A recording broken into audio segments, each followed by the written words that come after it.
உங்களுடைய வேலையை என்ன பாக்குறீங்க அப்படின்னா, இந்த கம்பெனில வருமானம் வரலையா, இன்னொரு கம்பெனில எப்படி ஜாயின் பண்றது, அதுல எப்படி எவ்வளவு சீக்கிரமா அந்த கம்பெனி, ஒரு சிலர் வீடியோ போடுறதே இப்படிதான், இந்த கம்பெனி இவ்வளவு நாள் தான் இருக்கும் என்னோட கெஸ்ஸிங், அந்த கம்பெனி க்ளோஸ் ஆகிறதுக்குள்ள நாம எவ்வளவு சம்பாரிச்சிக்க முடியுமோ அவ்வளவு சம்பாரிச்சிக்கணும். இது என்ன தாட்டுங்க, நீங்க சம்பாரிச்சுக்கிட்டீங்க ரைட்டு, அந்த கம்பெனி க்ளோஸ் ஆகுற அந்த டைமிங்ல பே பண்ணாங்களே அவங்க யார், அவங்க யாரும் நமக்கு, எனக்கு அவங்களுக்கு என்ன சார் சம்பந்தம் இருக்கு, நான் 4 கம்பெனில ஏமாந்துருக்கேன், அவங்க அந்த மாதிரி 4 கம்பெனில ஏமாந்துட்டு போட்டோம். அப்ப இங்க எல்லா பிரச்சனைக்கான காரணமும் நீங்க மட்டும் தானே. Okay, 1 second.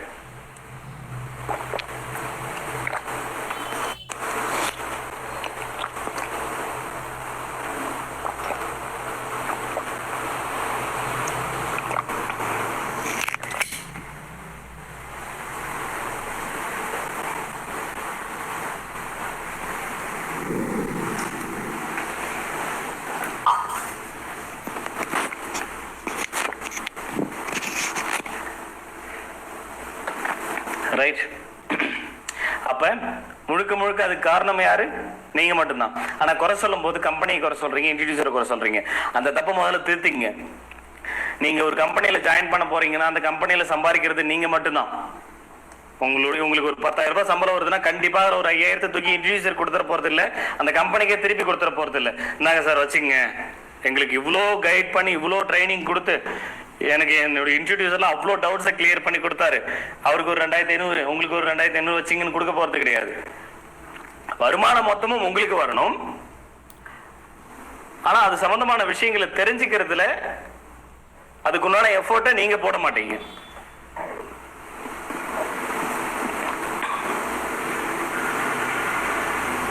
என்னை பார்த்து அந்த கேள்வி கேட்கும் போது என்கிட்ட அதுக்கு ஆன்சர் இல்லைன்னு தான் சொல்லணும். சார் நாங்கள் சொல்லிடுறோம், நிறைய ஆப்ஷன் கொடுத்துருக்கோம், ஸோ மற்ற கம்பெனிங்க கூட கம்பேர் பண்ணி பாருங்க சார், நாங்கள் எந்த அளவுக்கு இதை கொண்டு போகிறோம், ஏன்னா எங்களுடைய கான்செப்ட் இது இல்லை இதுன்னு அவங்க கிட்ட ஃபுல்லாக எக்ஸ்பிளைன் பண்ணியாச்சு. அவங்களும் சூப்பர் நல்ல விஷயம், இந்த அளவுக்கு நீங்கள் பிளான் வச்சுருக்கீங்களா, சரி நல்லபடியாக பண்ணுங்க, அதுக்கு ஒரு சில விஷயம்லாம் இருக்குது, இதெல்லாம் நீங்கள் முடிச்சுட்டு பண்ணுங்க அப்படின்றதையும் சொல்லியிருக்காங்க. சரியா, வெரிஃபிகேஷன்லாம் கூப்பிட்டுருக்காங்க. நம்ம டீம்ல இருந்து வெளியில இருந்து ஒரு 40-50 பேர் கூட்டுவாங்க, வெரிஃபிகேஷன் பண்ணுவோம். ஏன்னா நமக்கு அந்த அப்ரூவல் கொடுக்கறதுக்கு முன்னாடி அவங்க வெரிஃபிகேஷன் பண்ணுவாங்க, கண்டிப்பா கூப்பிடுவோம். சரியா, டீம் லீடரையோ இன்ட்ரடியூசரையோ உங்களுடைய கமாண்டர்ஸையோ யாரோ ஒரு 40-50 பேர் கண்டிப்பா கூப்பிடுவோம். கண்டிப்பா ஒரு கம்பெனியை பத்தி கவர்மெண்ட் விசாரிக்காம எப்படி அப்ரூவல் கொடுத்துட முடியும் இந்த மாதிரி விஷயத்துக்கு?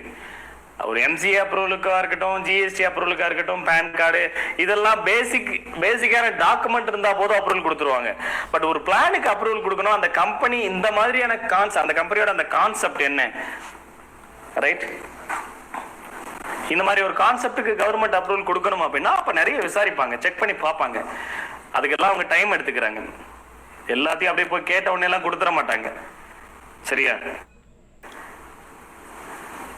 எங்கேயுமே கேள்விப்படாத ஒரு கான்செப்ட் நம்ப மாட்டேன்றாங்க. நீங்க எப்படிங்க 10 லட்சம் பேருக்கு 10,000 ரூபாய்ன்றது சாதாரணமான விஷயமே இல்லைங்க, இது எப்படி உங்களால சாத்தியம்? அப்ப அதுக்கு உட்காந்து கரெக்டான அந்த கான்செப்டை எக்ஸ்பிளனேஷன் கொடுத்ததுக்கு அப்புறம் தான், பிரசன்டேஷன் கொடுத்ததுக்கு அப்புறம் தான் அவங்க அதை முதல்ல அக்செப்டே பண்றாங்க. ஓ ஓகே ஓகே, இப்ப புரியுது, ஓகே, இந்த மாதிரியான விஷயங்கள்லாம் நீங்க பண்ணீங்கன்னா கண்டிப்பா பண்ண முடியும், சரி ஓகே அப்ப பண்ணலாம் பிரச்சனை இல்லை அப்படிங்கிற ஒரு பதில் அவங்க கிட்ட எப்ப வருது? வெறும் வாயால சொன்னா போதாது, அதுக்கு உண்டான கரெக்டான ஆதாரத்தோட சொல்லணும், அப்பதான் வருது. சரியா, ரைட். அப்ப நம்மளுடைய வேலை என்ன, நம்ம எல்லாருடைய வேலை என்ன? உட்காந்துட்டு குரூப்ல எப்ப சார் ஓப்பன் ஆகும், எப்ப சார் ஓப்பன் ஆகும், ரீஃபண்டபிள் எப்ப சார் கிடைக்கும், வாலெட்ல இருக்கிற அமௌண்ட் எப்ப சார் கிடைக்கும், சரி ரீஃபண்டபிள் கொடுத்துட்டா எஸ்பி விட்டு வெளியே போயிடுவாங்க, இந்த வாலெட்ல இருக்க அமௌண்ட் கொடுத்துட்டா எஸ்பி விட்டு போயிடுவீங்களா? ஒர்க்கை ஸ்டார்ட் பண்ணிட்டா போதுமா? நாளைக்கே கம்பெனி கவர்மெண்ட் வந்து இந்த லீகலான ப்ரொசீஜர்லாம் நீங்க ஃபாலோ பண்ணல, இதுக்கெல்லாம் அப்ரூவல் வாங்கலன்னு கம்பெனி க்ளோஸ் பண்ணா என்ன பண்ணுவீங்க? எனக்கு ஒன்றும் பிரச்சனை இல்லை சார், நான் போட்ட காசெல்லாம் எடுத்துட்டேன், உங்களுக்கு ஒன்றும் பிரச்சனை இல்லை. பட் எஸ்பிஓக்கு அப்படி இல்லைல்ல, எஸ்பிஓக்கு தானே அது பிரச்சனை. அப்ப எஸ்பிஓ என்ன பண்ணும்? எங்களுடைய ஃபர்ஸ்ட் இம்பார்ட்டன்ட் என்ன, எங்களுக்கு ஃபர்ஸ்ட் கம்பெனி தான் இம்பார்ட்டன்ட், அதுக்கப்புறம் தான் நீங்களாம் நாங்க சொல்ற பேச்சை கேட்காதவங்க. இங்க பாருங்களேன், 40,000 பேருக்கு மேல கேட்டிருக்கிற ஒரு ஆடியோ இன்ஸ்ட்ரக்ஷன் இந்த மாதிரி லைவ் இருக்கு அப்படிங்கறத 5,000 பேர் தான் ஃபாலோ பண்றாங்கன்னா அப்ப இவங்க மட்டும்தான் நாங்க சொல்றவங்க கேட்கறவங்க. அப்ப மீதி இருக்கிற 45,000 பேர் பாதிச்சா பிரச்சனை இல்லை. அப்ப எங்களுக்கு ஃபர்ஸ்ட் இம்பார்ட்டன்ட் என்ன, கம்பெனி. எங்களுக்கு கம்பெனி சேவ் பண்றதும் கம்பெனியோட எப்படி அந்த பேரை காப்பாத்துறது தான் எங்களுக்கு முதல் கடமையா இருக்கும். கம்பெனி இருந்தா தானே நீங்க இல்லைனாலும் இன்னொரு டீம் வந்துடும் புதுசா கம்பெனிக்கு. ஆனா கம்பெனி இல்லைன்னா இன்னொரு கம்பெனி உங்களுக்கு வேணா வரும். ஆனா இந்த மாதிரி ஒரு கம்பெனி வருமானதான் கேள்வி. கரெக்ட் தானே? இந்த கம்பெனி இல்லைன்னா என்ன சார் எனக்கு இன்னொரு கம்பெனி? எந்த கம்பெனியில நீங்க போய் வருஷக்கணக்கா ஒர்க் பண்ணிருக்கீங்க? எந்த கம்பெனியில ஆள் சேர்க்காத உங்களுக்கு வருமானம் வந்திருக்கு? எங்க கம்பெனியில வரும். இப்ப வாங்குறீங்கல்ல 2,75,000 பேர் இருக்கிற ஒரு கவுண்ட்ல 2,30,000 பேர், எப்படி 2,30,000 பேர் ஜீரோ ரெஃபரல்ல இருக்காங்க. ஏர்னிங்ஸ் எடுத்துக்கிட்டு தானே இருக்கீங்க. எங்க சார் பேமெண்ட் வந்துச்சு, வாலெட்லயே தானே இருக்கு. கண்டிப்பா இப்ப கொடுக்கதான் போறோம். சரி, இதுக்கு முன்னாடி கொடுத்துருக்கோம். கிட்டத்தட்ட 1,50,000 பேர் புதுசா பேமெண்ட் வாங்கியிருக்காங்க. புதுசா பேமெண்ட் வாங்கினவங்க அதுல ரெஃபரல் பண்ணவங்கன்னு பாத்தீங்கன்னா 40,000 சம்திங் மெம்பர்ஸ் தான். மீதி இருக்கிற 1,10,000 பேர் எந்த ஒரு ரெஃபரலுமே பண்ணாத ஜீரோ ரெஃபரல் இன்கம் எடுத்தவங்க தானே எஸ்பிஓல. கரெக்ட் தானே? ரைட். அப்ப எஸ்பிஓல மட்டும்தான் ரெஃபரல் இல்லாம லோவஸ்ட் ரொம்ப கம்மியான இன்வெஸ்ட்மெண்ட்ல இந்த அளவுக்கு வருமானம் கிடைக்கிறது. கரெக்ட் தானே? வேற எதுல கிடைக்கும்? Any one options? ரொம்ப ரேர். அப்படி கிடைச்சதுன்னா எவ்வளவு நாளைக்கு கிடைக்கும்ன்றதுதான் கேள்வி. நாட்கள் தான், மாசங்கள்லாம் கிடையாது. எலெக்ஷன் முடிஞ்சதுக்கு அப்புறம் ஃபுல்லா ஒரு ரவுண்ட் வர போறாங்க. ஏன்னா நாங்க அட்டென்ட் பண்ற டீம் அந்த கவர்மெண்ட் டிபார்ட்மெண்ட்லாம் போயிட்டு பார்த்துட்டு இருக்கோம்னு சொன்னோம் இல்லையா, இந்த அப்ரூவல் ரிலேட்டடா. உங்க எல்லாருக்கும் தெரிஞ்ச கம்பெனி நேம் எல்லாம் அவங்க கிட்ட இருக்கு. அதை நாங்க பார்த்துருக்கோம். அவங்க டேபிள்ல இருக்கு அந்த ஃபைல், அந்த லிஸ்ட் இருக்கு. எலெக்ஷன் முடிஞ்சது ஒரு ஃபுல் ரவுண்டே வர போறாங்க. நமக்கு அது தேவையில்லாத பஞ்சாயத்து, நம்ம வேலையை பார்ப்போம். சரியா? ரைட். பட் ஆனா அவங்க கிட்ட பேசும்போது தான் இப்படி எல்லாம் இருக்கு அப்படின்னும் போதுதான் நமக்கும் கொஞ்சம் வருத்தமா இருக்கு. இந்த மாதிரியெல்லாம் கம்பெனி உருவாக்குறதுக்கான காரணம் யார் அப்படின்னு பார்த்தோம்னா நாம தான். நம்மளுடைய சோம்பேறித்தனமும் நம்மளுடைய பேராசையும் மட்டும்தான். சோம்பேறித்தனம் நான் என்ன சொல்றேன்னா, எந்த ஒரு விஷயத்தையும் தெரிஞ்சுக்கிறதுக்காக எஃபோர்ட் போடுறதே இல்லை. ஒரு நாளைக்கு 3 மணி நேரம் யூடியூப் யூஸ் பண்ணாலும் பண்ணுவனே தவிர எக்காரணத்தை கொண்டும் என்னுடைய தரத்தை உயர்த்திக்கிறதுக்கு, பினான்சியலாவோ பொசிஷனாவோ என்னுடைய தரத்தை உயர்த்திக்கிறதுக்காக எந்த ஒரு எஃபோர்ட்டும் நான் போட மாட்டேன். அப்படிங்கிறது நம்மளுடைய சோம்பேறித்தனம் தானே. முதல்ல ரிஸ்க் எடுக்கிறதே கிடையாது. இங்க ரிஸ்க் நான் சொல்ற விஷயங்கள் எல்லாமே என்ன அப்படின்னா முழுக்க நாலேஜ் தான். ஒரு விஷயத்தை கத்துக்கிறதுக்கு தெரிஞ்சுக்கிறதுக்காக நாம என்ன எஃபோர்ட் போட்டிருக்கோன்றது ரொம்ப இம்பார்ட்டன்ட். அதுதான் நம்ம பண்றதே இல்லையே. ரைட். சுத்தமா அதை நம்ம பண்றதே இல்லை. சரி, விஷயத்துக்கு வருவோம். நிறைய விஷயங்கள் ஓரளவுக்கு தெரிஞ்சுக்கிட்டு இருப்பீங்கன்னு நினைக்கிறேன். முழுக்க எல்லா பிரச்சனைக்கும் காரணம் நீங்க மட்டும்தான் அப்படின்னு சொல்லிட்டு லேட்டா எஸ்பிஓல லேட் ஆகிறதுக்காகலாம் நீங்க காரணம் கிடையாது. எல்லா கம்பெனிகளையும் போய் நீங்க ஏமாறுறீங்க இல்லையா, அதுக்கு காரணம் யார்? நீங்க மட்டும்தான். உங்களை ஏன் அவங்க ஏமாத்துறாங்கன்னா, யாரோ ஒரு யூடியூபரோ ஒரு குரூப்ல இருக்கிறவங்களோ இது சூப்பர் கம்பெனி, எனக்கு பேமெண்ட் பாருங்க, ஒரு பேமெண்ட் வந்துருச்சு 2 பேமெண்ட் வந்துருச்சுன்னு காமிச்சுட்டா நீங்க அப்படியே போய் ஜாயின் பண்ணிடுவீங்க. எதையுமே யோசிக்க மாட்டீங்க. அந்த கம்பெனி என்ன வேலை கொடுக்குறாங்க, அதனால அந்த கம்பெனிக்கு எப்படி வருமானம் வரும், அந்த வருமானம் இன்கேஸ் நமக்கு கீழே புதுசா யாரும் அந்த கம்பெனியில ஜாயின் பண்ணலன்னா வருமா வராதா, இதெல்லாம் யோசிக்கிறதும் இல்லை, கேட்கறதும் கிடையாது. அதுக்கு அந்த கம்பெனியில் என்ன பதில் இருக்கு? புதுசா ஜாயினிங் வரலனாலும் நம்ம கம்பெனியில் இருக்கிறவங்க மூலியமே எங்களுக்கு இந்த மாதிரி மெத்தட்ல வருமானம் வரும், அதுல இருந்து உங்களுக்கு கொடுப்போம்னா அப்ப என் மூலியமா உங்களுக்கு ஒரு 30,000 ரூபாய் வருமானம் வரணும். அப்ப நான் ஏதோ ஒரு விஷயத்த கண்டிப்பா இந்த பார்ட் டைம் ஜாப் கேட்டகரியில் இருக்கக்கூடிய எல்லா கம்பெனியுமே ஏதோ ஒரு ஒரு ப்ராடக்டையோ இல்ல சர்வீஸையோ சேல் பண்றது ரிலேட்டடா தான் அவங்க பண்ணுவாங்க. சரிங்களா? கண்டிப்பா அது ரிலேட்டடா தான் இருக்கும். அப்படி இருக்கும்போது எனக்கு ஒரு 3000 ரூபாய் வேணும்னா நான் ஒரு ஒரு அட்லீஸ்ட் ஒரு 15-20,000 ரூபாய்க்காச்சு நான் ஒரு விஷயத்தை பர்ச்சேஸ் பண்ணியிருக்கணும். அப்போதான் எனக்கு, ஏன்னா நம்ம கிட்ட இருக்கிறவங்க மூலியமா நியூ ஜாயினிங் ஸ்டாப் ஆயிடுச்சு, அப்படி இருந்தும் நான் வருமானம் கொடுக்கறதுக்கு அந்த கம்பெனியில ஐடியா இருக்குன்னா அது என்ன அப்படிங்கிறது தான் அந்த கேள்விதான். அது என்ன, அது எப்படி வரும்? ரைட். இந்த மாதிரி எல்லாம் கேள்வி கேளுங்க. எஸ்பிஓ மட்டுமே நான் ஒரு இங்க உட்காந்துக்கிட்டு நான் பக்கம் பக்கமா பேசுறேன், இத்தனை மணி நேரம் பேசுறேன், ஆடியோ போடுறேன் அப்படிங்கிறதுக்காக மட்டும் நம்பிடக்கூடாது. எதையுமே நம்பிடக்கூடாது. என்ன ஒண்ணு, இப்ப எல்லாம் கேள்வி கேட்கணுன்றதே நாங்க கத்துக் கொடுப்போம், அந்த கேள்விக்கான பதில நாங்களே சொல்லிடுவோம். ரைட். ஆனா உங்ககிட்ட இருந்து வரக்கூடிய கேள்விகள் எல்லாமே இதையே சொல்லிக்கிட்டு உட்காந்துட்டு இருங்க சார், இதையே இப்படியே சொல்லிக்கிட்டு இருங்க. சரியா? ஒர்க்கை மட்டும் ஸ்டார்ட் பண்ணவே பண்ணாதீங்க. புதுசா கதையா சொல்லுங்க. ஆனா இந்த மாதிரி நோட் பண்ண போறோம். இந்த மாதிரி கமெண்ட் சொல்றவங்க எல்லாருமே ஒரு லிஸ்ட் எடுத்து நம்ம ஆபீஸ்க்கு அந்த டீம்ல இருந்து வெரிஃபிகேஷனுக்கு வருவாங்க. என்ன வெரிஃபிகேஷன் அப்படின்னா, இந்த கம்பெனி க்ளவுட் ஸ்டோரேஜ் பே வாங்குறதுக்காக ஒரு அமௌண்ட்டை வாங்கியிருக்கு. அந்த க்ளவுட் ஸ்டோரேஜ் பர்ச்சேஸ் பண்ணா உங்களுக்கு ஒரு வேலை கொடுக்குறேன்னு சொல்லியிருக்கு. அதை சரியான முறையில செஞ்சிருக்காங்களா இல்லையா, நீங்க பே பண்ணதுக்கு ஆதாரம் கொடுத்திருக்காங்களா இல்லையா, அந்த கம்பெனி உங்களுக்கு வேலை கொடுத்திருக்கா இல்லையா, அந்த கம்பெனியில ஏதாவது நீங்க லாஸ் ஆயிருக்கீங்களா? ரைட். அந்த கம்பெனி இன் ஃபியூச்சர்ல என்ன மாதிரி வருமானம் எல்லாம் கொடுக்குறேன்னு சொல்லியிருக்காங்க.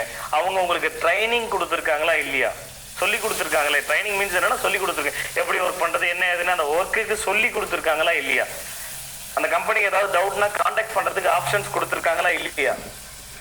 இந்த மாதிரியான கேள்விகள் எல்லாம் கேட்பாங்க. இந்த மாதிரி கேள்வி கேட்கறதுக்கு கண்டிப்பா அந்த ஆபீஸ் வந்து சும்மா சிம்பிளாலாம் இருக்காது. ரைட். ஒரு எஸ்பி டிஎஸ்பி அந்த ரேஞ்சில் தான் வந்து விசாரிப்பாங்க. ஏன்னா நம்ம கான்செப்ட் அந்த மாதிரி பெரிய கான்செப்ட். ரைட். அப்படி விசாரிக்கும் போது இந்த மாதிரி கேள்வி கேட்டுட்டு இருக்காங்களே, இப்படியே கதையாவே சொல்லிக்கிட்டு இருங்க சார், உருட்டிக்கிட்டே உட்காந்துட்டு இருங்க சார் அப்படின்னு சொல்ற பர்சன்ஸ் எல்லாம் லிஸ்ட் எடுக்க போறோம். கமாண்டர்ஸ் கிட்ட சொல்லி ஒரு லிஸ்ட் ஒன்று ப்ரிப்பேர் பண்ண போறோம். அவங்க டீட்டெயில்ஸ் எல்லாம் எடுக்க போறோம். அவங்கள கான்டாக்ட் பண்ண போறோம். கான்டாக்ட் பண்ணி என்னைக்கு வெரிஃபிகேஷனுக்கு வராங்களோ அன்னைக்கு அவங்கள எல்லாம் வர சொல்ல போறோம். ஏன்னா நம்ம கம்பெனியில் ஒர்க் பண்ற ஸ்டாஃப் தானே. அவங்க கம்பெனியில ஏதோ ஒரு ட்ரைனிங் பர்பஸோ இல்லை ஏதோ ஒரு பர்பஸ்க்காக நேரடியா வந்து வர சொல்றாங்க அப்படின்னா கண்டிப்பா வந்துதான் ஆகணும். ஆஸ் ஏ கம்பெனியில் ஒர்க் பண்ற ஸ்டாஃபோ அது வந்துதானே ஆகணும். சரிங்க. ஸோ என்ன பண்ண சொல்ல போறோம், வர சொல்ல போறோம். வெரிஃபிகேஷனுக்கு அவங்க முன்னாடி உட்காந்து பதில் சொல்ல வைக்க போறோம். அப்பதானே தெரியும் நாங்க சொல்றது உண்மையா உருட்டா அப்படிங்கிறது. நீங்க அங்க உட்காந்துட்டு குரூப்ல கமெண்ட் பண்ணாலோ, யூடியூப் வீடியோஸ் அப்லோட் பண்ணா அங்க கமெண்ட் பண்ணாலோ எப்படி தெரிஞ்சுக்க முடியும் உண்மையாவே இப்படி ஒரு விஷயம் இருக்கா இல்லையான்னு? ஏன்னா எஸ்பிஐ எல்லாத்தையுமே டிரான்ஸ்பரண்டா இதான் எதை பாத்துங்க, அவ்வளவுதான்பா. எம்சிஏ சர்டிபிகேட்ல இருந்து பேன் கார்டுல இருந்து ஜிஎஸ்டில இருந்து ஏ டு செட் எல்லாமே சொன்ன மாதிரி கரெக்டா வந்த உடனே உங்களுக்கு அப்லோட் பண்றோம். அதுலயே டேட்டோட இருக்கு, சும்மா நம்ம சொல்றதோட இல்ல, டேட்டோடவே இருக்குல்ல. அதே மாதிரி இப்ப இதுக்கும் கண்டிப்பா அப்ரூவல் வரும். நம்ம வெப்சைட், நம்ம பிளாக் ஆன வெப்சைட் கவர்மெண்டே நமக்கு ஓபன் பண்ணி கொடுப்பாங்க. அது எப்படி ஓபன் பண்ணி கொடுப்பாங்கன்னா, அப்ப நம்மளுடைய கான்செப்ட் கரெக்டா இருக்குன்னு அவங்களுக்கு ப்ரூவ் பண்ணி அதுக்கான கரெக்டான விளக்கம் எல்லாம் கொடுத்ததுக்கு அப்புறம் தான் அதை ஓபன் பண்ணுவாங்க. சும்மாலாம் ஓபன் பண்ணிட மாட்டாங்க. அதுலயே நீங்க தெரிஞ்சுக்கலாம், ஆமா அவங்க சொன்ன மாதிரி தான் வேலை நடந்துட்டு இருக்கு. அதுலயும் டவுட்டா இருக்கிறவங்களாம் என்ன பண்ண போறோம், வெரிஃபிகேஷன் வரும்போது கூப்பிட போறோம். ஹெட் ஆஃபீஸ் வந்துருங்க அப்படின்னு சொல்லிட்டு. ஏன்னா ஹெட் ஆஃபீஸ் வந்து வெரிஃபிகேஷன் வரேன்னு சொல்லியிருக்காங்க. இந்த எலெக்ஷன்லாம் முடிஞ்ச உடனே வரும், இல்லை எலெக்ஷன் முன்னாடி ட்ரை பண்றோம், இல்லைன்னா எலெக்ஷன் முடிஞ்ச உடனே வரேன்னு சொல்லியிருக்காங்க. அன்னைக்கு கூப்பிடலான் இருக்கோம் அவங்கெல்லாம். அப்ப நாங்க சொல்றது உண்மையா இல்லையான்னு தெரிஞ்சுக்குவீங்கல்ல. ரைட். அடுத்தது போவோம்.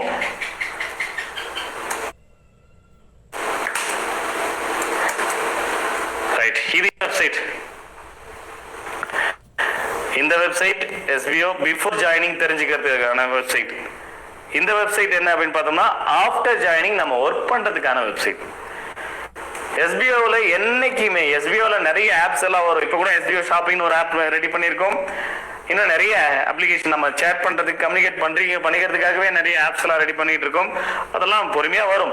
எவ்வளவு ஆப்ஸ் வந்தாலுமே இந்த எஸ்பிஓ போர்ட்டல் இந்த சைட்குள்ள மட்டும்தான் நம்ம ஒர்க் பண்ணுவோம். வெப்சைட்ல மட்டும்தான் ஒர்க் பண்ணுவோம், வேற எதுலையுமே ஒர்க் பண்ண மாட்டோம்.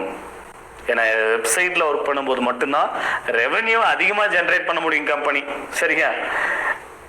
நம்ம ரெவென்யூ எல்லாமே அது ரியலா உண்மையிலேயே அது ரெவென்யூவா இருக்கும்.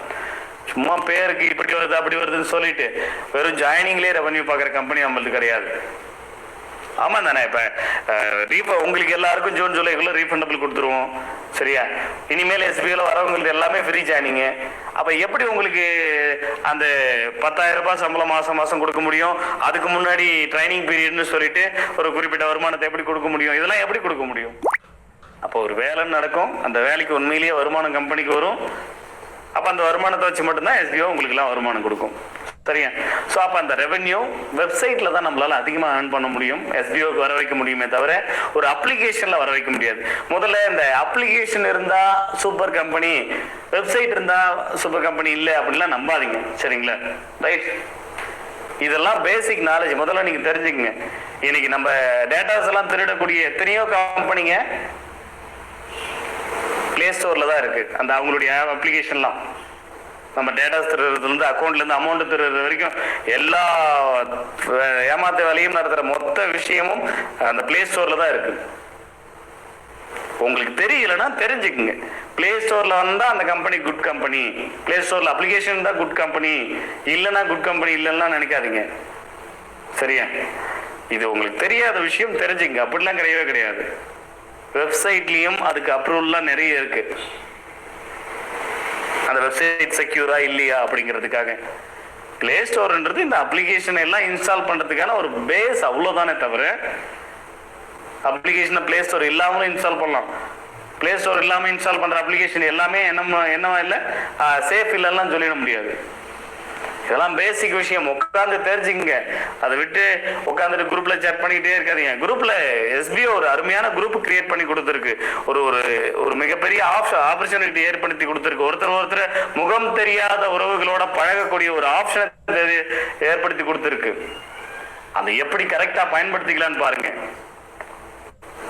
4 விஷயம் எப்படி தெரிஞ்சுக்கிறது, கத்துக் கொடுக்கறது எப்படி, உங்களுக்கு தெரிஞ்சது தெரியாதவங்களுக்கு சொல்லி கொடுக்கலாம், புதுசா விஷயங்களை ஷேர் பண்ணிக்கலாம். அதை விட்டுட்டு எப்பயும் போல குரூப்ல ஏதாவது ஆர்குமெண்ட் பண்ணிக்கிட்டு good morning, good evening, good evening, good நைட்னு விஷயத்தோட நிறுத்திடாம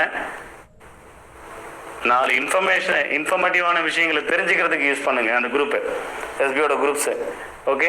உட்காந்துட்டு புதுசா பார்ட் டைம் ஜாப் வந்துகிட்டே இருக்கும். அந்த கம்பெனிலாம் எப்படி இன்வெஸ்ட்மெண்ட் பண்றதுன்னு போட்டு போயிட்டே இருப்பீங்க. நீங்க ஒரு கம்பெனியில சொல்றீங்க, உங்களை நம்பி 400 பேர் 500 பேர் சேர்றாங்க, அந்த கம்பெனி ஏமாத்திட்டு போயிடுச்சுன்னா மறுபடியும் அந்த 400 பேர் 500 பேரை எப்படி நீங்க ஃபேஸ் பண்ணுவீங்க? யோசிக்கிறது கிடையாது. கேட்டா ஒரே பதில், நாங்க என்ன சார் பண்றது, நம்பி தான் சார் போட்டோம், இவங்க இப்படி ஏமாத்திட்டு போங்க, எனக்கு எப்படி சார் தெரியும்? நீங்க ஒருத்தருக்கு ஒரு விஷயத்தை ரெக்கமெண்ட் பண்றதுக்கு முன்னாடி நீங்க என்ன தெரிஞ்சுக்கிட்டீங்க? ஃபர்ஸ்ட் ரொம்ப இம்பார்ட்டன்ட் அதுதான். நீங்க என்ன தெரிஞ்சுக்கிட்டீங்க அந்த கம்பெனியை பத்தி? ஒருத்தருக்கு ஒரு விஷயத்தை நம்ம சொல்றோம்னா நமக்கு அதை பத்தி 4 விஷயம் தெரிஞ்சிருக்கணும். அந்த கம்பெனி ஓபன் பண்றதுக்கு முன்னாடியே சூப்பர் பெஸ்ட்னு எப்படிங்க சொல்றீங்க? அப்ப அந்த கம்பெனிக்கும் உங்களுக்கும் ஏதோ ஒரு கனெக்ஷன் இருக்கு, ஏதோ ஒரு காரணத்துக்காக மட்டும்தான் அந்த கம்பெனி பெஸ்ட் சூப்பர்னு சொல்றீங்க. கரெக்ட் தானே? இந்த மாதிரியான தவறுகள்லாம் பண்ணாதீங்க. அந்த கம்பெனியோட கான்செப்ட், இங்க வரக்கூடிய எல்லா கம்பெனியுமே ரெஃபரலை பேஸ் பண்ணி மட்டும்தான் ரன் ஆகும் ஸ்டார்டிங்ல. அந்த ரெஃபரல் எப்ப நிக்குதோ அப்ப அவங்க நின்னும். ஆனா அதுக்கு சொல்ற ரீசன் வேறையா இருக்கும். எப்படி சார் நீங்க அப்படி எல்லா கம்பெனியும் சொல்றீங்க? ஏங்க அதே ஃபீல்ட்ல இருக்கிற எங்களுக்கு தெரியாதாங்க? அந்த ஃபீல்ட்ல தானே எஸ்பிஓ இருக்கு.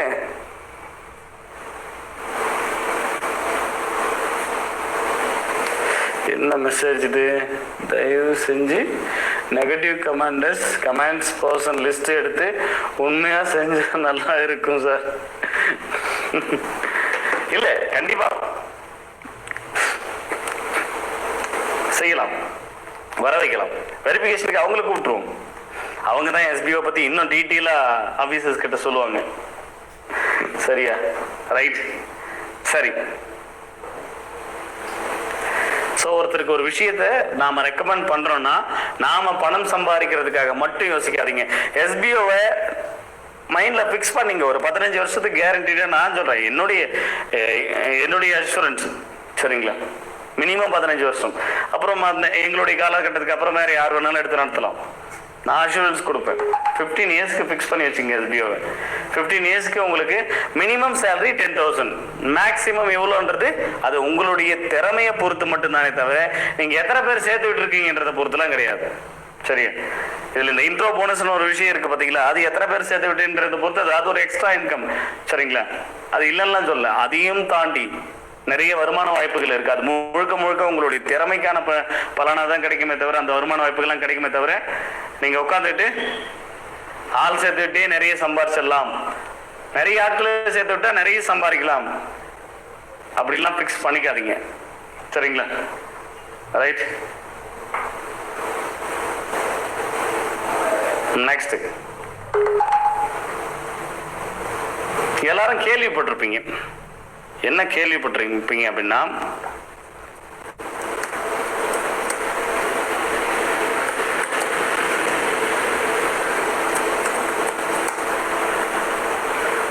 ஓகே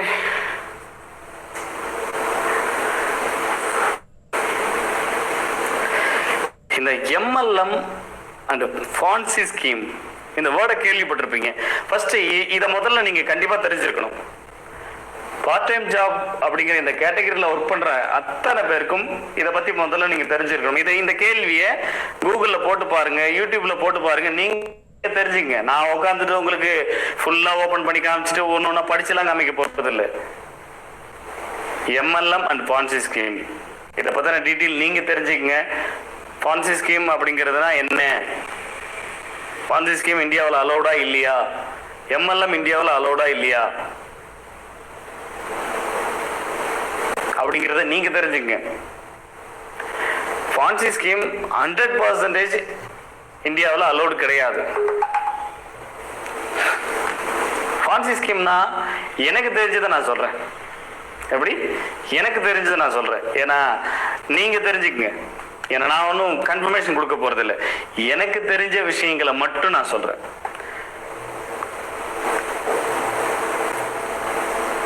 நீ ஒரு 5,000 ரூபாய் பணம் கட்டணும். சரியா? உனக்கு மாசம் மாசம் இவ்வளோ வருமானத்தை நான் கொடுத்துருவேன். எதுக்காக அந்த 5,000 கட்டணும்? அது வெறும் ஜாயினிங் ஃபீஸ், ரிஜிஸ்ட்ரேஷன் ஃபீஸ். அது 5,000 இருந்தாலும் 50,000 இருந்தாலும் 500 ரூபாவா இருந்தாலும் அது ஃபீஸ்ன்ற பேசிஸ்ல நீங்க வாங்குறீங்கனாலே அது பான்சி ஸ்கீம். எனக்கு தெரிஞ்சது சொல்றேனே. சரியா? ரைட். இது ஒரு டைப், இது ஒரு டைப். இந்த மாதிரி நிறைய இருக்கு. பான்சி ஸ்கீம்ல நிறைய விஷயங்கள் இருக்கு. உட்காந்து படிங்க, நீங்க படிச்சு தெரிஞ்சுக்கங்க. நான் உட்காந்து எல்லாத்தையும் சொல்ல போறது இல்லை. ஒரு எக்ஸாம்பிளுக்கு ஒரு விஷயம் சொல்றேன். இது இப்ப நான் சொல்றதெல்லாம் எக்ஸாம்பிள், பாயிண்ட் கிடையாது. சரியா? நான் சொல்றதெல்லாம் எக்ஸாம்பிள். சரியா? இல்ல ஃபீஸ் கிடையாது. நீங்க ஒரு 5,000 ரூபாய் கட்டினீங்கன்னா நான் ஒரு விஷயத்த உங்களுக்கு கொடுத்துருவேன். சரியா? ஒரு பொருளை நான் கொடுப்பேன், பொருளோ சர்வீஸோ ஏதோ ஒண்ணு. சரிங்களா? ஃபார் எக்ஸாம்பிள் எஸ்பிஓ பத்தியே நம்ம பேசுவோமே. 6,500 ரூபாய் கட்டினாக்கா க்ளவுட் ஸ்டோரேஜ் 15 GB கொடுக்குறேன்னு சொல்றீங்க. 1 year வேலிடிட்டின்னு சொல்றீங்க. சரியா? இப்ப இந்த இடத்துல இது பான்சி ஸ்கீமா இல்லையா அப்படின்னு பார்க்கணும்னா, இந்த மாதிரி ஒரு பொருளையோ ஒரு சர்வீஸையோ நீங்க கட்டுற பணத்துக்கு ஒருத்தர் கொடுக்குறேன்னு சொல்றாங்க அப்படின்னா அது அந்த பணத்துக்கு உண்மையிலேயே வேலிடான பொருள் தானா, சர்வீஸ் தானா, நீங்க கட்டுற பணத்துக்கு தகுந்த பொருளோ சர்வீஸோ அப்படிங்கிறத பார்க்கணும். சரிங்களா? For example 15 GB cloud storage 1 year வேலிடிட்டின்றது ஆன்லைன்ல எவ்வளவு இருக்கு அப்படின்றத தேடி பார்க்கணும், கம்பேர் பண்ணணும், கம்பேர் டு அதர் கம்பெனிஸ். சரிங்களா? ஸோ அவங்க என்னென்ன ஃபெசிலிட்டிஸ்லாம் அந்த ஒரு 15 GB கொடுக்கக்கூடிய ஆன்லைன் கம்பெனி மற்ற கம்பெனிஸுங்கெல்லாம் என்னெல்லாம் பெனிஃபிட் கொடுக்குறாங்க. ஒரு 6,500 ரூபாய் கொடுக்குறாங்களா 1 yearக்கு, நம்ம அதை லைஃப் டைமா கூட மாத்திட்டோம். சரிங்களா? ரைட். ஏன்னா அந்த பேமெண்ட்டே ரிட்டர்ன் கொடுக்குறோம்ல இப்போ. ரைட். நமக்கு அதே ஒரு எக்ஸாம்பிளுக்கு சொல்றேன். நாம 15 GB க்ளவுட் ஸ்டோரேஜ் 6,500 ரூபாய் பே பண்றோம், 1 year வேலிடிட்டின்னு சொல்றாங்க. பர்சனல் யூஸும் யூஸ் பண்ணலாம், ஆப்ஷன் இருக்கும், பட் பண்ண வேணாம்னு சொல்றோம். சரியா? அது வேற விஷயம். பர்சனல் யூஸும் பண்ணலாம், அஃபிஷியலா மெயினா அதன் மூலயமா ஒரு வேலை ஒன்று கொடுக்குறேன்னு சொல்றாங்க. ஸோ இதெல்லாம் அந்த கிளவுட் ஸ்டோரேஜ் வாங்குறதுனால கிடைக்கக்கூடிய பெனிஃபிட்ஸ். என்னென்ன பெனிஃபிட்ஸு, கஸ்டமர் சப்போர்ட் கிடைக்கும். ஸோ நார்மலாக க்ளவுட் ஸ்டோரேஜில் என்னெல்லாம் கிடைக்குமோ அது எல்லாமே அங்கேயே இருக்கும். சரி, இது எல்லாமே இருக்கு. ப்ளஸ் அடிஷ்னலாக ஒர்க் ஃப்ரம் ஹோம் ஆப்பர்ச்சுனிட்டி கிடைக்குது. இது எல்லாமே அந்த க்ளவுட் ஸ்டோரேஜ் 15 GB பர்ச்சேஸ் பண்ணுறதுனால கிடைக்குதுன்னா, ஸோ இந்த 6500 ரூபாவுக்கு இந்த 15 GB க்ளவுட் ஸ்டோரேஜ் இது இவங்க கொடுக்குற பெனிஃபிட்ஸ் எல்லாம் அது தகுதியானதா இல்லையா? ஃபார் எக்ஸாம்பிள், ஒரு பொருள் 500 ரூபாய், சரிங்களா? 500 ரூபாய் பொருள், அது என்னுடையதுன்றதுக்காக ஜென்ரலா அந்த பொருள் வெளியில விசாரிக்கும் போது 500 ரூபாய் தான். அது என்னுடையதுன்றதுக்கோசரம் அதை நான் 5000த்துக்கோ 50000த்துக்கோ விற்றேன் அப்படின்னா அது ஃபான்சி ஸ்கீம். அந்த பொருளோட வேல்யூ அவ்வளவுதான். சரியா? நான் கட்டுற பணத்துக்கு சம்பந்தமே இல்லாத, யூஸே இல்லாத, எப்படி யூஸே இல்லாத ப்ராடக்ட், அந்த பணத்துக்கு வேல்யூவே இல்லாத ப்ராடக்ட், இந்த மாதிரி ப்ராடக்டையோ சர்வீஸையோ கொடுத்தா அது பான்சி ஸ்கீம். சிம்பிளா சொல்லணும்னா இதுதான். இன்னும் டீட்டெயிலா படிக்கணும்னா இது நான் எக்ஸாம்பிள் சொல்லியிருக்கேன். டீட்டெயிலா நீங்க படிச்சு தெரிஞ்சுக்கங்க. கூகுள்ல உட்காந்து போடுங்க, யூடியூப்ல உட்காந்து போடுங்க. பேசிக்கான விஷயம் இதெல்லாம் ஃபர்ஸ்ட் நீங்க தெரிஞ்சுக்கங்க. தெரிஞ்சுக்க மாட்டேன்றீங்களே. சரியா? அடுத்தது MLM.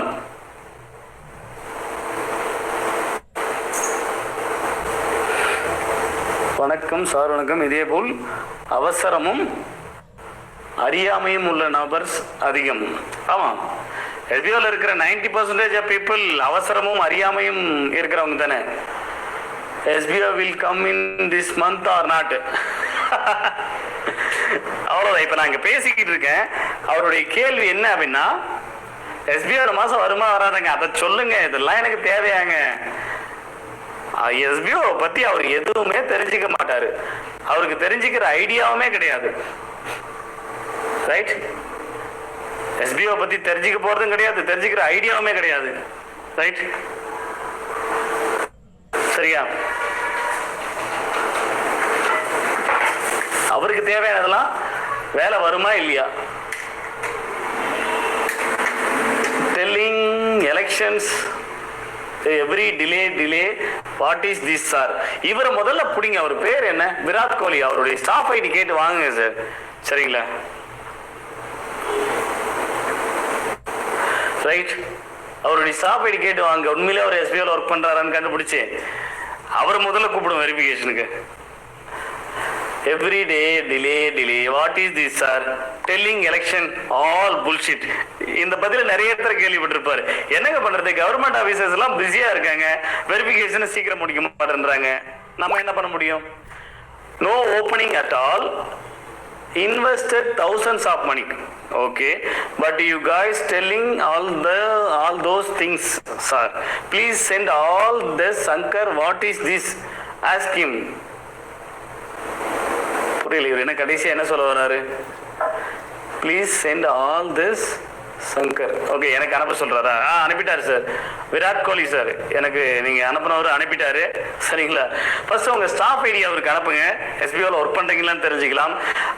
எலெக்ஷனுக்கு முன்னாடியோ இல்லை எலெக்ஷனுக்கு அப்புறமோ வெரிஃபிகேஷன் நம்மளுடைய பிளான் அண்ட் நம்ம கம்பெனி இனிமேல் இந்த கான்செப்ட்ல ரன் பண்ணலான்னு கவர்மெண்ட்ல ஒரு அப்ரூவல் கான்செப்ட் இருக்கு. அதுக்காக வெரிஃபை பண்றதுக்கு ஆபீசர்ஸ் வராங்க. அன்னைக்கு உங்களை கூப்பிடுறோம், கொஞ்சம் தயவு செய்து வாங்க. எஸ்பிஓ ஒர்க் பண்ற ஸ்டாஃப் தானே நீங்க, கண்டிப்பா தயவு செய்து கிளம்பி வாங்க. கண்டிப்பா சென்னையில இருக்கக்கூடிய எஸ்பி இல்ல டிஎஸ்பி டிஎஸ்பின்னா என்னன்னு தெரியும் நினைக்கிறேன், அவங்க தான் வருவாங்க. சும்மா ஏதோ ஒரு ஆபீசர்ஸ்லாம் கிடையாது. ஏன்னா நம்மளுடைய கான்செப்ட் பெருசு, அதோடைய வேல்யூ பெருசு, இது விஷயமே பெருசு. அது உங்களுக்கு சொன்னா புரியாது. ஏன் பெருசு? இவ்வளவு பெரிய ஆபீசர்ஸ் வந்து அட்டென்ட் பண்ற அளவுக்கு கான்செப்ட் நம்மளுக்கு பெருசுன்றதுனால அது வேற டிபார்ட்மெண்ட் தாண்டி இப்போ செக்ரட்டரியேட் வரைக்கும் போயிருக்கு. அங்க வரைக்கும் போய் உட்காந்து பேசிக்கிட்டு இருக்கோம். ஸோ அங்க இருந்து நம்மளுக்கு வெரிஃபிகேஷன்ஸ்லாம் வருவாங்க, இங்க வருவாங்க, திருவண்ணாமலை எஸ்பி ஹெட் ஆஃபீஸ்க்கு வருவாங்க. அன்னைக்கு நான் கூப்பிடுறேன், ஒரு 2 நாள் முன்னாடியே சொல்லிடுறோம். சரிங்களா? தயவு செஞ்சு வந்தீங்கன்னா அவங்க கிட்ட கேளுங்க, சார் இவங்க பிரச்சனை என்னையிலிருந்து எவ்வளவு நாளா ஓடிக்கிட்டு இருக்கு, ஏன் இவங்க இப்போ எல்லாமே ஓபன் பண்ணி வச்சுட்டு கேட்டா நீங்க அப்ரூவல் கொடுத்தாதான் ஸ்டார்ட் பண்ணணும்னு சொல்லிட்டு இருக்காங்க, நீங்க ஏன் டிலே பண்ணிட்டு இருக்கீங்க, நீங்க டக்கு முடிக்க மாட்டீங்களா, சும்மா இதே ரீசனே சொல்லிட்டு இருக்கீங்க, எலெக்ஷன் சொல்லிட்டு ஒரே புல் ஷிட்டா இருக்குன்னு சொல்லிட்டு அவர்கிட்ட பேசுனீங்கன்னா, எஸ்பி டிஎஸ்பி அவர்கிட்ட பேசுனீங்கன்னா அவரு உங்களுக்கு ஒரு பதில் சொல்லுவாரு. ஏன்னா நான் சொல்றதெல்லாம் ஒரே கதையா தானே இருக்கு உங்களுக்கு. ரைட்? ரைட், சரி, ஓகே. எனிவே சில சீரியஸா மெம்பர்ஸ் நான் கலாய்க்கிறேன்லாம் இல்லைங்க, உண்மை அதுதான். நம்ம நாலேஜ் இல்லாததுனால நம்மளுடைய நோக்கம் முழுக்க நாம பணம் சம்பாதிக்கணுன்றது மட்டும்தானே தவிர, அது மட்டும்தான் நம்ம நோக்கத்துல மைண்டுக்குள்ள இருக்குதே தவிர, ஒரு சரியான வழியில சரியான முறையில சம்பாதிக்கணும்ன்றது கண்டிப்பா நம்மளுடைய எண்ணமா கிடையவே கிடையாது.